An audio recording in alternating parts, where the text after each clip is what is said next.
how can you constantly try to obsess about the community experience that you're creating? In my experience, the ultimate evolution of the online space includes so much more than what it did a few years ago. When I met this person whose story I had read, I said, I really appreciate your book, and it really touched me because I feel like I'm on a similar journey right now. And he said, oh, I'm so happy you liked it. Like, what was your favorite part? And I said, when you finally found your teacher and you just broke down and cried and cried. I said, I almost cried just reading that. It was so I'm almost crying touching right now.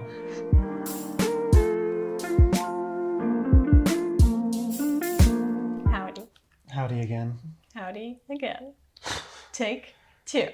Take two. We got a had baby. some baby interruptions, some puppy interruptions, but I'm sure it'll happen again. But we wanted to make more long-form content and talk about nerdy stuff that we like to nerd out about, like healing, art, breakthrough moments, catharsis, spirituality, and see where it goes. And I think a lot of our most favorite content that we've been consuming recently has been just kind of these long form pieces where it's just a few people talking for 2 hours, 3 hours, 4 hours, and you actually get to go deep rather than trying to make these action-packed reels that are 30 seconds, and you get really nothing deep out of them, nothing actually profound or life-changing out of a 30-second clip where someone's trying to iterate concept to you in as little words per square foot as possible, but rather having space for something to actually go into a portal, into a vortex of thought,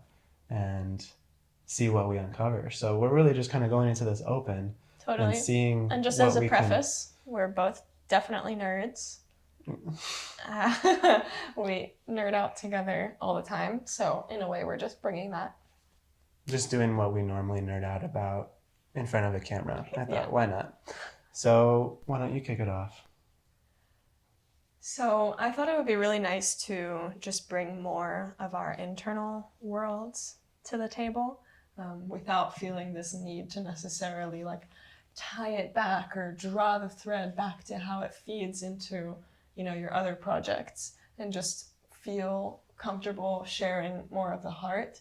I think for myself, a big duality that I had for a long time when it came to my professional work, or even my when I was in school, when I was in the education space, I always had a challenge bringing my internal world and my internal values of devotion, spirituality.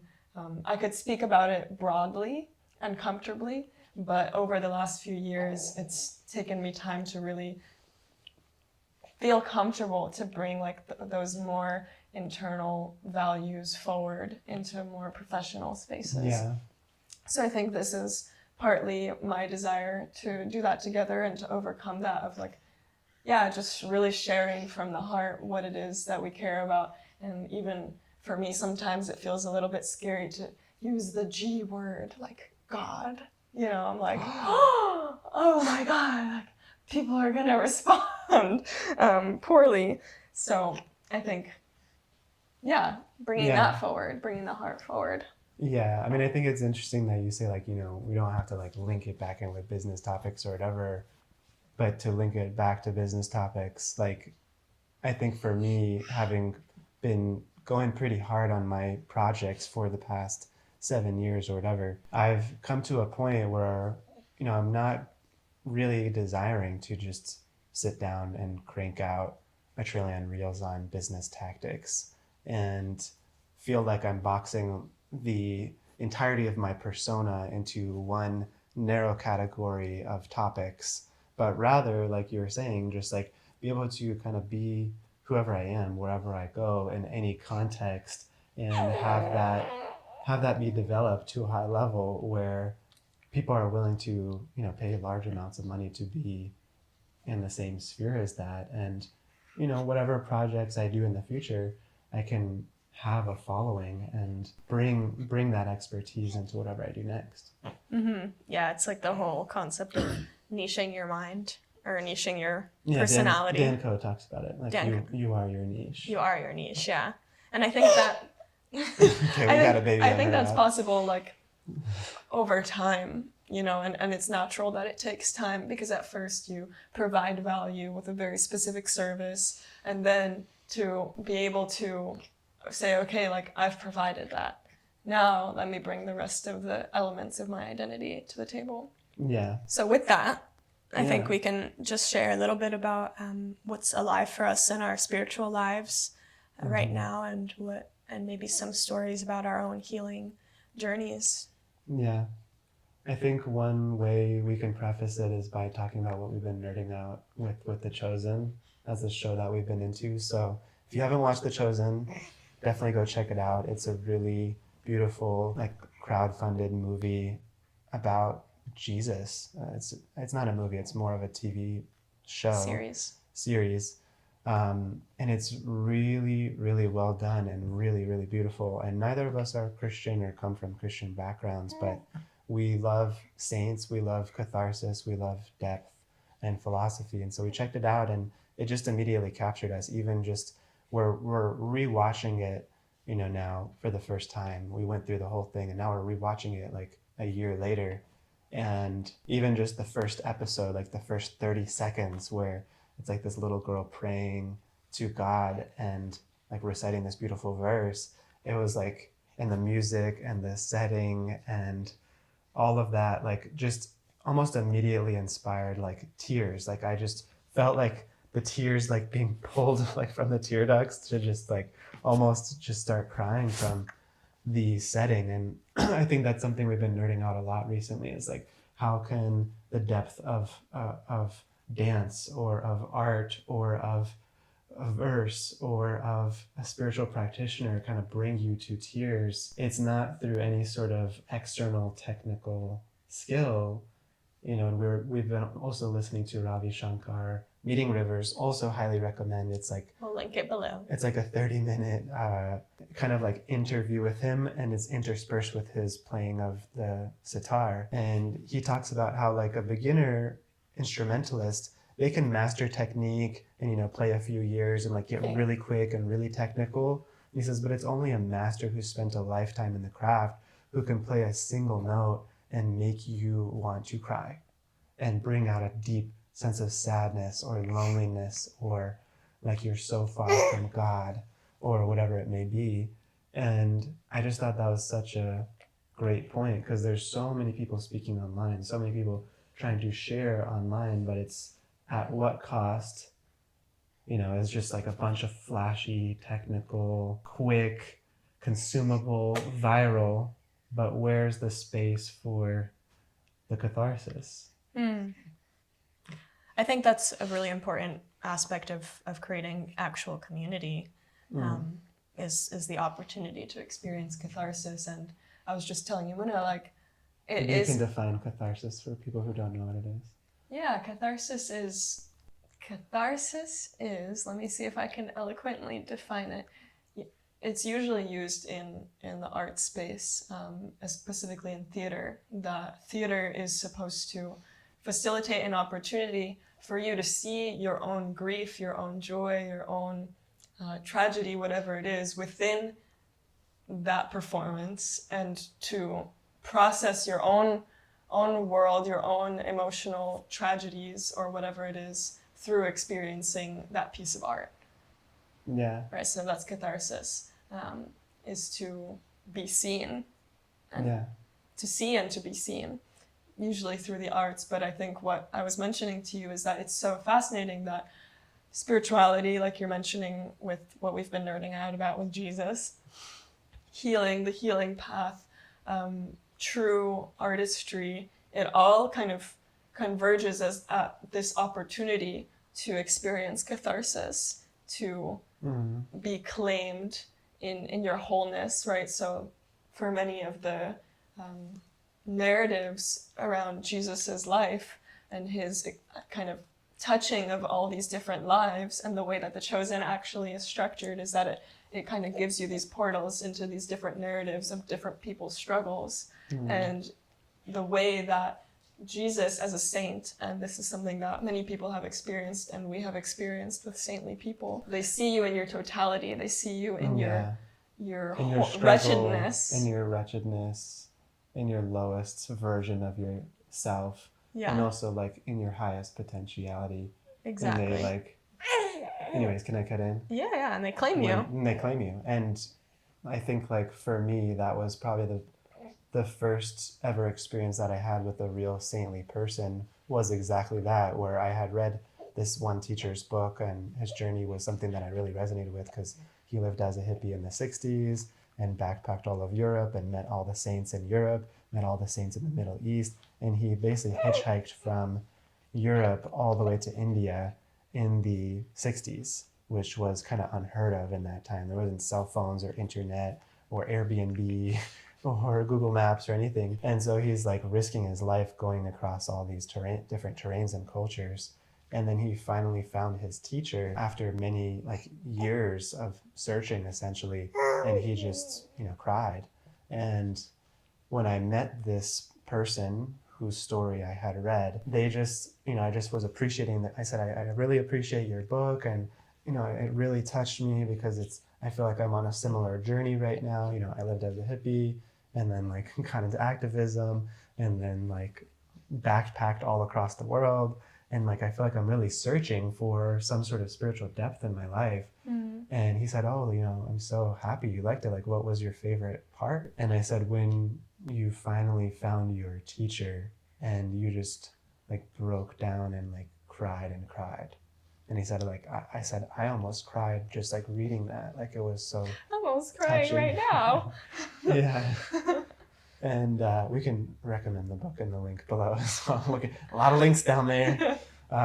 And he just looked at me and he said, what my interpretation of what you've told me is that you've accepted me as your servant. And I was just like, what? Like, no, like it felt, I wasn't used to that sort of language in the culture of like being the servant of another person. But this like holy person said, like, my interpretation of what you told me is that you've accepted me as your servant. Like, I'm here to serve you on your journey. And of course, it was only much later on that I would come to kind of realize, like, okay, well, what is his main service? His service is to be a teacher and a guru and a guide and a mentor.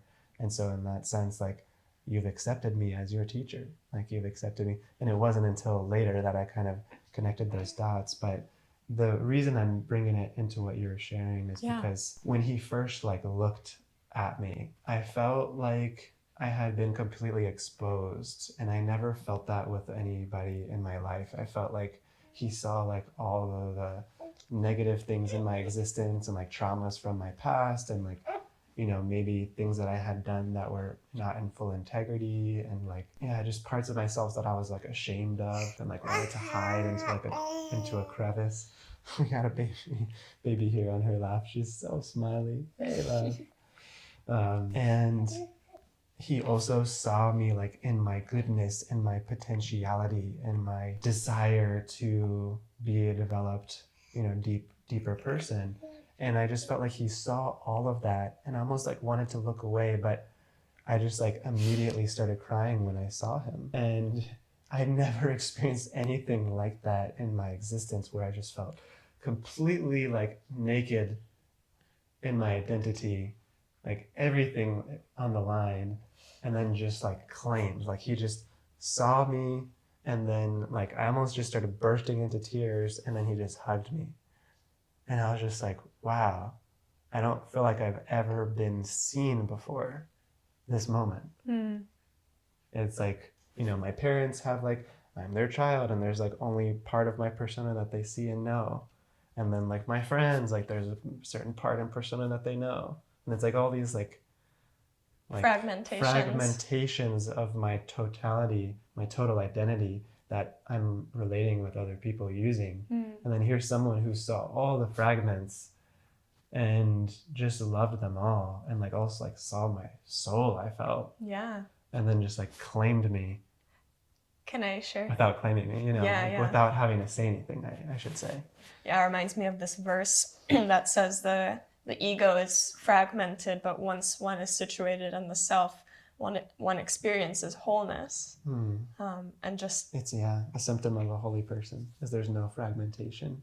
Yeah, and just what you're sharing is like the fragmentation of the ego of having to put on many different, and it's not conscious, but having these different performative aspects of our identity as they relate to others, and to have a place or someone that erases all of that for a moment and brings you into your wholeness. Yeah. Your past, your present, your future, your lowest, your potentiality, and holds you and sees you. It's like it's literally one of the most heartbreaking moments you can experience, like beautiful and heart-wrenching, tragic at the same time, because you don't, at least I can speak for myself when I've experienced that, the feeling, and this is reflected actually a lot in a lot of the poetry and a lot of the songwriting of the saints of our tradition, is this feeling of being like unworthy. Yeah. Like I'm receiving so much grace. I'm receiving so much mercy. This is a word. So much like affection and like presence and care. Yeah, and part of me feels like I don't deserve it, because as I was mentioning earlier, like when it came to the story of Jesus, many of the saints who brought spirituality down to the masses were people who really broke tradition by saying that actually spirituality and grace and mercy is available to anyone of any circumstance, regardless of any formality, and it kind of like broke apart this idea that you have to be pure. You have to be pure as a prerequisite to receiving grace. God is an exclusivist. God is Whereas God is only available to an elite few who are born in a particular place and raised in a particular way and follow a particular set of rules. And it's so interesting with that, coming back to the whole chosen show with Jesus we're watching, like the first rabbi that's there that's like very respected in the community, he's like kind of having this existential crisis about his own like lack of depth, it seems, into his own spiritual tradition. He's like questioning his wife. He's like, what if there's more? Like what if like beyond God's like rules and like God's law, it's like actually something more strange, something even more strange and beautiful. He brings her to this mirror and he has her like look in this mirror, but the mirror's kind of foggy. It's like a little bit warped and foggy. And he says, what do you see? And she says like, well, I can hardly see myself, but I see that it's me there. And he said, what if like our like understanding of God is the same? Like, because he's like a very high rabbi that everyone looks up to and worships as like the teacher of teachers and like the guru of gurus. And he himself is like, well, what if God is something so much more beautiful and strange and like delightful than we could have conceived? And yet, like when he's like going through like the streets in the Red District, like, and he has like his students, other rabbi students with him, like they're kind of like repulsed and like, oh, this is like not a place worthy of God and like even worthy of our presence. Right. And yet like the very first place that you see like Jesus entering is those spaces where there's total desperation. And it's interesting, like even in the yoga traditions, how like in the Bhagavad Gita, Arjuna, the very first chapter in Sanskrit is called Arjuna Vishada Yoga, which means like Arjuna's yoga of dejection. Like he's attaining union or yoga with God, like this deep, cathartic, revelatory presence with the divine through his deepest moment of desperation.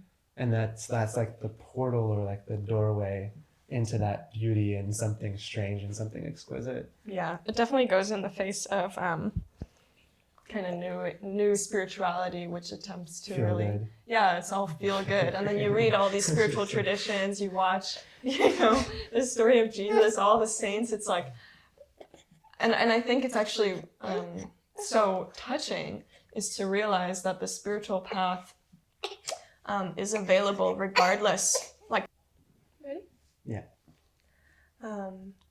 Just that all goes in the face of this modern conception of spirituality and also more like Stoic conception of spirituality, which becomes very popular.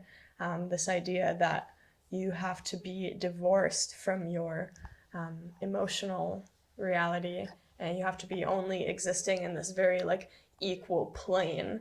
Whereas all the great stories of all spiritual traditions Have range. have so much range, Yeah, right. so much emotional I feel range. like that's a great like I don't know, like paradox of like modern spirituality. Feel good, everything has to feel great, and like a F yes, and like And not good in even my just, body, I mean, that's, my joy and my ecstasy, Yeah. and then like the stoicism.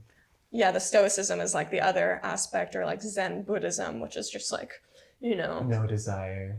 yeah, exactly. Yeah. Whereas a lot of the deepest spiritual traditions really show like the range of human experience, and that you can use all of that as opportunity to, as yoga, as Yeah. opportunity to experience union, to be seen, and to receive grace, you know. So I just wanted to share that. Yeah.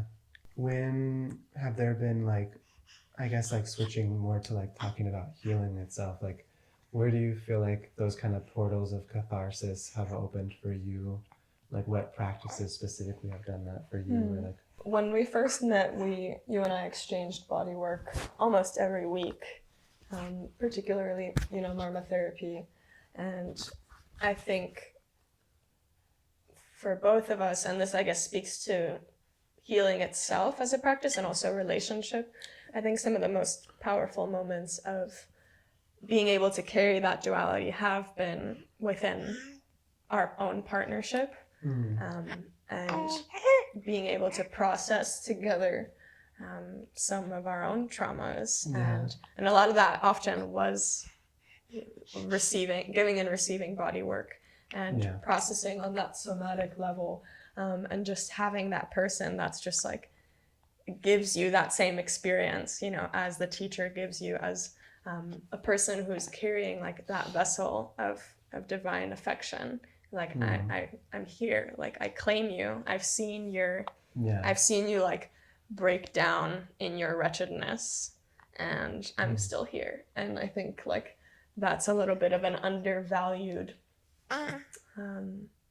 aspect of relationship. Maybe a rare experience. It's a rare To experience. just like be seen in your range and be loved as you are, and then like it relieves this pressure of like having to hide certain facets of yourself because they're unlovable. When really there's no, like, it's like the one unbreakable thing of existence is that God or Krishna or the universe like will always love you. Yeah. Just so wild. And that is experienced through people. Yeah, God's love experienced through relationships. And so I think for us, like that committed partnership, and of course we have like a very unique relationship where healing and body work are very much like ingrained in the way that we relate and the way that we care for each other. But that sense of commitment, like within partnership, that's what that means. It means like I see you and I've got you. And that feeling is so empowering. Yeah, I mean, well, earlier we were talking about like how Ravi Shankar says like you can be good at something and like be really quick and like know all the techniques and like it's nice, versus this depth of like mastery where you can play a single note and it brings someone to tears. Like, what do you feel like that distinction is like within like the healing traditions, like where you can like get a massage or like get a chiropractic adjustment, you know what I'm saying? Like you can get a technique done to you, but it doesn't feel like a profound healing moment. It was just like my neck is like neck is like a little more loose, or like my shoulders are a little less sore, but it wasn't like, wow, I really like dropped into my existence on a deeper level, like process things and like I mean, I'm sure there's What do you feel like that is? technical aspects, someone really understanding like how to bring you and how to really bring your nervous system to like a full halt. Full halt, yeah, full relaxation, you know, on a technical level. But ultimately, I think the greatest healers are those who their method of healing is prayer. And yeah, it's interesting, right? It all that's our opinion. That's our experience. Yeah, it's like when you're fully in that prayerful mood, and when you teach Marma, like you really emphasize that. Yeah. And we have witnessed that in our trainings. Yeah. You know, where people who aren't necessarily physically able to give like the deepest treatment or the most technical Their knowledge treatment. is rudimentary because they're just learning, and yet they have these profound breakthrough experiences, and like where they're just deeply connected and they're in this state of prayer and they're using these mantras and different things that we're teaching, and then the other person's like, wow, that was literally the best body work I've had in my life and the most breakthrough I've had in my existence. Yeah. And I've had so much body work. I'm like, damn, like, and for me, I feel like, that was a really faith-giving thing for me while I was learning Marma, was when I was giving a lot of treatments to people and using prayer and like using my time as a monk and like connection to God, like in these treatments, and seeing people have these like profound changes in their body and health. I was like, man, I can't do this. Like, Totally. my own technical ability is not what is creating this dramatic change in this person. And in Ayurveda, like you're kind of alluding to a little bit, like where we are taught, and I teach that, you can't heal anybody. It's only through the divine. Like the divine is the only real physician. Mm-hmm. And that's the verse in the Ashtanga It's the Hridaya. very first verse in The divine physician. It's the very first verse in the Ashtanga Hridaya, which is like one of the seminal texts of Ayurveda. Mm-hmm. I think also just a little bit of nerdiness now, like on a technical level, when you're giving body work, and particularly as I understand Marma, right, you're manipulating the body physically so that it may come into an alignment and the prana or the actual energies of the body can rewire themselves, they can heal themselves. So like in that very technical sense, what you're doing is it's bringing things into alignment so that the way that nature works can work. So that nature, basically or God's grace can flow through. Yeah. Like the body is the best healing mechanism for the body when given the right circumstance. And so any good medicine is going to realign the body with its own ability to heal itself. Exactly. Not like I am the healer. I am the one. Yeah, I'm the servant. I'm the servant of the body's own magic. Like a favorable space for healing to take place and for grace to flow. Totally. I think that's been really sweet. Like in healing, in art, in like in the sort of community spaces that we attempt to have created over the past 5 years or whatever. Mm-hmm. Having those spaces where people can really have catharsis, where it's not just like, me teaching up on the chair and everyone listening, and then like we all go home and like a little bit excited and inspired, but like really drop in like what's alive, and how do we make the space a living space. Mm-hmm. And I think that's something we've been trying to explore a lot more with like the conscious business mastery space and community, and like why we're trying to bring in these live retreats, like our business retreat to Colombia with all the clients, and the one we had in St. Augustine. But like, how can we create those spaces where that true transformation and depth and catharsis can take place, and like where someone's like life mission is like set forever. Yeah. And they're just like locked in. You know what I'm saying? I feel like that's a big desire. Like I see it as a thread for how we want to live our life. We just want to bring that experience into everything. Mm. And I think it's only been more recently, I should say, that we've tried to like forcefully insert that into the conscious business mastery stuff we do, because it's like online coaching and education and whatever and all this great stuff. But where's the like thread of like the profound catharsis and like really personal gestures of care? Yeah, care that we like to provide. Yeah, I think care is a big one. And it just comes to, I think, the essence of creating community and this particular model of work and education, which is something I know that, we were working on a video about, but just to touch on it briefly, is like, how can you create a community where someone can bring all parts of themselves to, like, those strange intersections that don't, that they can't bring to their families maybe, or they can't bring to the friends that they grew up with. Yeah. And I know for myself, like with my own project, that was allowing myself to bring spirituality into arts education. And then And Yeah. for you, it's like bringing integrity, bringing healing into the business space. And suddenly you're like attract all these people who are like, this is exactly what I'm looking for. What I want to nerd out about. This is what I want to nerd out Because about. when you just are like broad and not fully you, then you can just speak about like, I just do mindset, I just do nutrition.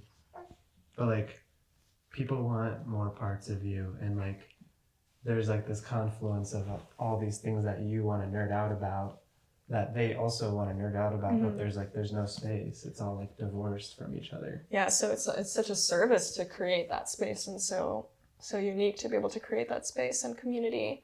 So I think like for anyone who's thinking about starting something, it's like how can you create something that you wish you could receive? That would be like your ultimate dream to be a part of as like a community member. Like if you're watching this and you have a course, you're a coach, you're leading retreats, trainings, you own a business or you facilitate community in any way, like how can you constantly try to obsess about the community experience that you're creating?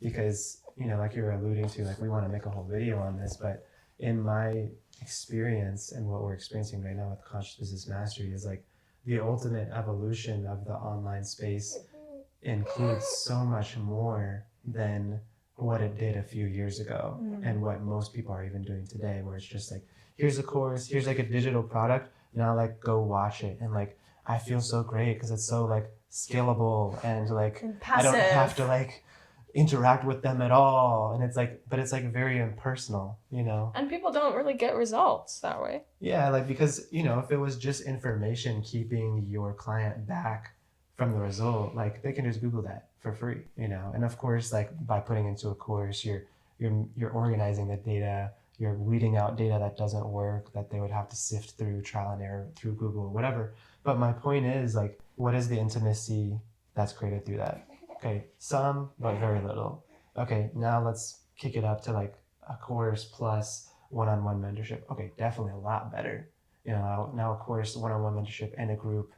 Okay, even better. Now, like the clients get to interact with each other, and I think we've been finding that like that horizontal relationships between the clients and the community is super essential instead of just a vertical relationship between our teachers and staff and the students. Right. And it's for the same reason, because when you have a vertical relationship with someone that's your coach, then you don't feel, they're obviously not in the same place as you are on your journey.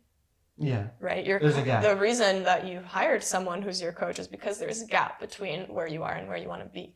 But the opportunity to relate with the clients horizontally means that you can share within what you're currently struggling with, dealing with, managing, etc. Yeah. And I think like when we even teach, it's just reminding me like when we teach people about having really healthy value of relationship being nourished in someone's life, that there's 3 types of relationships that one should have to be fully nourished in the relationship domain. I was looking for that word. Domain. And like one relationship domain is like those above you, like mentors, teachers, gurus, coaches, etc., like that you can look up to and emulate, and they can guide you, they can call you out, they can hold you accountable, they can teach you a new way. And then there's like your peers that you can kind of like commiserate with on some level, like you have shared struggles, you also have shared goals, you can inspire each other, you can have like more of a friendly like joking around sort of thing. And then there's like your students or like dependents, like people that inevitably are looking up to you, whether professionally or otherwise, because I think everyone has that in their life. There's someone looking up to you, whether you know it or not, who's going to try to emulate you to some extent. And that also nourishes you because it holds you to a high standard. And it gives you an opportunity to give what you've received. Yeah, to pay forward what you've received from your teachers. We got a wiggly baby. But anyways, where were we going with that? Like, okay, so now you have a course, now you have a one-on-one, now you have a group with the horizontal integration of the peers. So even it's satisfying somewhere in the relationship domain. And then there's education, education portal. And then you throw in person. And then now we're throwing in a lot of the in-person stuff where we can really have those loving exchanges that are just far less possible online. And far less formal. and far less formal, right? We get to like chill out, hang out, like go like grind coffee beans in the mountain, like go to like a spring and chill out in the hot springs, you know, and then also do tactical stuff with our businesses and learn and eat and you know, just have fun. And so I'm finding that that model where people get to be looped into your obsession and like nerdiness of whatever you're obsessed about, they get to have a safe space to nerd out about that thing with you, whether it be nutrition, Ayurveda, yoga, whatever you're obsessed about. And then they get to have an in-person component, educational component, all that. It creates like a lifestyle and like a culture that's way more solidified than someone just taking a one-off course, implementing like 15% of it, and then having it kind of fade into, you know, the background as they just move forward with their life. I don't want to get too meta, but I just love how you said culture, you know, creating a culture. Yeah. And to create a culture, to create behaviors, to create opportunities for learning, all centered around this opportunity to seen and be seen, just to tie it into what was kind of our main topic today, is like that's the emblem of a real culture. And a lot of the greatest cultures in the world were those that facilitated those types of experience and catharsis through ritual, through rites art, of passage. through rites of passage. So it's like that is real culture. Yeah. Should we show a little baby? Not yet. Okay. Or not, right? She's like, you know, she's got to get herself together. But she's doing great, and we're loving this part of existence and this new chapter of existence. So anyways, any like final thoughts to kind of wrap things up? Like any, maybe just questions to contemplate? Like I can think of a few, and if you go think for of it. some, like I think how can we create more of those spaces for catharsis? How can we own our variety of obsessions and really like lead with those, like lead with your quirks, lead with who you are as a person, because ultimately like being you is the most sustainable thing, which like sounds so cliche, like be yourself, you know, but like as an entrepreneur, like just being locked into one thing may not be sustainable forever, because you are a diverse person growing in so many ways. So like how can you show up more as the whole you within your business setting? How can you create more intimacy in your community spaces? Can you include in-person stuff? So these are some of the questions I'm thinking about, and maybe they're helpful for you as well, as we have a little crying baby here. Yeah, We'll just getting a little antsy. Yeah, I think all of those questions are really powerful. And how do I create a culture by which grace is experienced? I think that's what I would say. All right, guys, hope you enjoyed this. Definitely comment below. We like to read all your comments, and we personally reply to all of them. And hopefully you enjoyed this as much as we did, because it's pretty much what we do all day long. So peace out, and let us know if you want us to keep doing these episodes. Take care, everyone.